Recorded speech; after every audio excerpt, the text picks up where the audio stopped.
दोस्तों, जैसे जैसे चाइना के पड़ोसी देश धीरे धीरे मजबूत होते जा रहे हैं, अब यही चीज चाइना को कहीं ना कहीं खटकनी शुरू हो चुकी है। और अब जैसे जैसे चाइना के पड़ोसी देश मजबूत होते चले जाएंगे, ऐसे ऐसे ही अब चाइना अपने पड़ोसी देशों के साथ दादागिरी करना शुरू कर देगा। और इस चीज का नतीजा आज हमको देखने को भी मिल चुका है।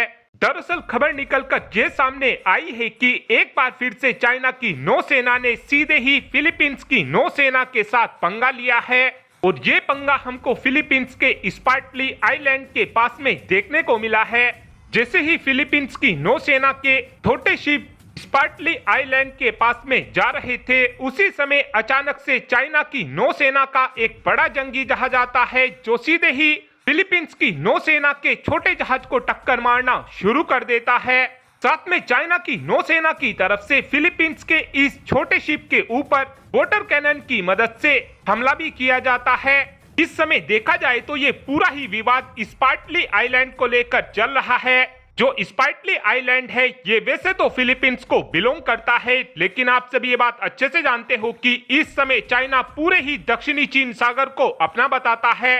जिस द्वीप पर फिलीपींस की नौसेना अपने इस शिप को लेकर जा रही थी, अब से कुछ ही दिनों पहले इसी द्वीप पर चाइना के कुछ जवानों ने अपना झंडा फहराया था। और जभी से ही चाइना की तरफ से इस टापू का नाम ताकिशन द्वीप रख दिया गया था। वैसे इस आइलैंड के नाम को देखा जाए तो फिलीपींस की तरफ से इस द्वीप को सेंट के नाम दिया गया है।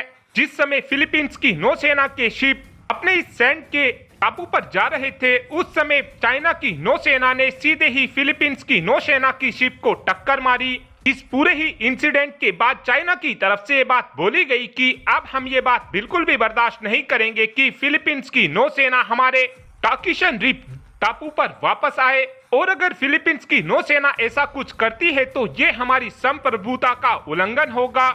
इसके जवाब में फिलीपींस की तरफ से बात बोली गई है कि हमने चाइना की किसी भी प्रकार की संप्रभुता का उल्लंघन नहीं किया है, हम तो केवल अपने सेंट के टापू के ऊपर जा रहे थे।